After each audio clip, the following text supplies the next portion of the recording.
அப்போ நான் ரொம்ப நாளாக ஒரு விஷயத்தை பதிவு பண்ண நினச்சிக்கோங்க. திருச்செந்தூர் போகிற மக்கள் உலகத்துலேருந்து நீங்கள் எல்லா கோயிலுக்கும் ஆறுபடை வீட்டில் எல்லாத்துக்கும் ஈஸியாக போனால் திருச்செந்தூருக்கு மட்டும் அவ்வளோ சீக்கிரம் போக முடியாது. 4 வருஷமாக ட்ரை பண்ணுறவங்களாம் நான் பார்த்துருக்கேன்.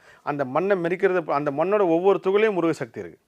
திருச்செந்தூர் மண் எடுத்து கையில் வச்சுக்கிட்டு நீங்கள் ஒன்று ஒன்று அது ஒன்றுத்துக்கும் அவ்வளோ பெரிய முருக சக்தி இருக்குது. அந்த மண்ணோட சக்தியாக தான் நான் சொல்ல கடலும் மலையும் சேர்ந்த இடம், அங்கே கிடைக்கிற நடக்கிற விஷயங்களாக இருக்கட்டும், அங்கே கிடைக்கிற சிலைகளாக இருக்கட்டும், இது எல்லாம் பெருசாக இருக்கும்போது நான் ரொம்ப நாளாக ஆசை இது திருச்செந்தூரில் போய் தான் பதிவு பண்ணுன்னு இருந்தேன். நான் வேற ஒரு நிகழ்ச்சிக்காக திருச்செந்தூர் போனேன்னா அது அம்மா மூலயமா வருது. என்ன பதிவு பண்ணுன்னு பார்த்தீங்கன்னா, மூவர் சமாதி. திருச்செந்தூர் கோயிலை உருவாக்கின மூவர் சமாதியை பார்த்துட்டு முருகரை போய் பாருங்கள். ஏழையோ பணக்காரனோ சாமானியனோ யாராக இருந்தாலும் சரி, உங்களுக்கு கால நேரம் சூழ்நிலை இருந்துச்சுன்னா திருச்செந்தூரில் மூவர் சமாதிக்கு போய் அங்கே முருகர்கிட்ட வேண்டிக்கிட்டு, அங்கே முருகர் சாதுக்கு மௌனசாமி இருக்கார், ஆறுமுக சுவாமி இருக்கார், காசிசாமி இருக்கார். இது இல்லாமல் அங்கே இன்னும் 2 ஜீவசமாதிகள் வள்ளி நாயகம் இருக்கார். அவங்களாம் கடைசி கட்டத்தில் முருகர் கோயிலை உருவாக்குனதுக்கு காரணமாக இருந்தவங்க. இந்த பன்னீரலை விபூதி அப்படி தான் வச்சு. பன்னீரலை விபூதி முருகர் ஒரு கட்டத்தில்